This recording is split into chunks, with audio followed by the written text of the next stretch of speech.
apprendre par les pairs. Voilà.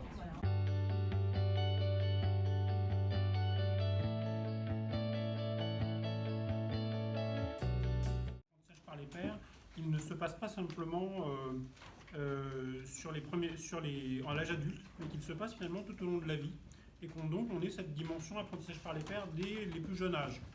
Et ce qui finalement se fait relativement peu à l'heure actuelle, et que donc il fallait qu'on ait du temps dédié pour cet apprentissage par les pairs, et qu'on institutionnalise finalement ce temps d'apprentissage par les pairs dès le plus jeune âge, pourquoi pas dès l'école.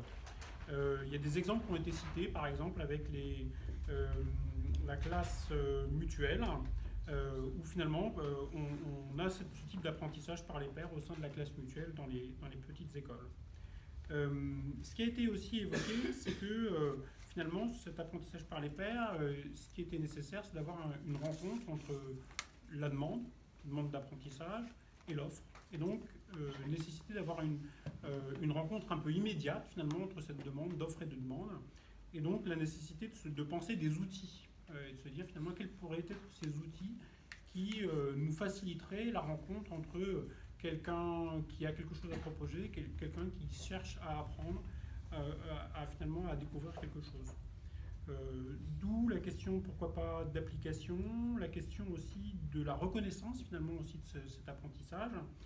Donc là, il y a eu des propositions sur, par exemple, le fait de mettre en place des badges qui finalement, à un moment donné, mettent en évidence finalement ces apprentissages que l'on a pu faire dans des réseaux d'échange.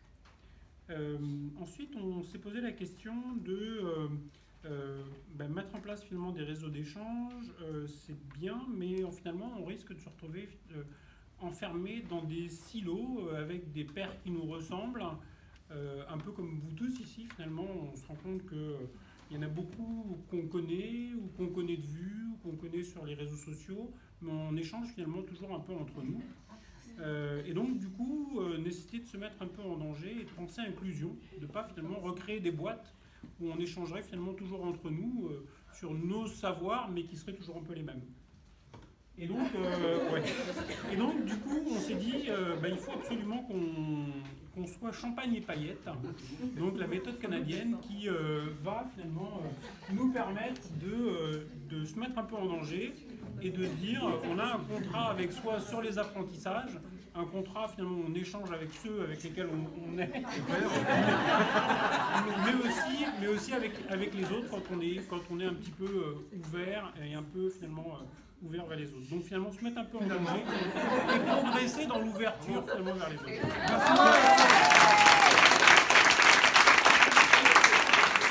Alors s'il y a deux projets, tu as peut-être un peu plus de temps. Hein. Quant au deuxième projet, donc celui qu'on a appelé Faire vivre l'apprentissage entre pairs, donc là c'est plutôt reprendre toutes les personnes qui ont gravité autour du cercle APE, que ce soit ici aujourd'hui, au forum l'année dernière, au hackathon l'année d'avant et aux ateliers qu'il y avait eu en région encore l'année d'avant, et puis d'essayer de relier les gens à travers un objectif d'apprentissage très simple et très concret pour voir justement à travers ce réseau-là, mais aussi à travers ce qu'on a appelé le réseau assimilé, les réseaux pro-perso, éventuellement des enfants, les grands-parents, enfin qui vous voulez, pour voir comment on pouvait améliorer les situations d'apprentissage entre pairs. Merci.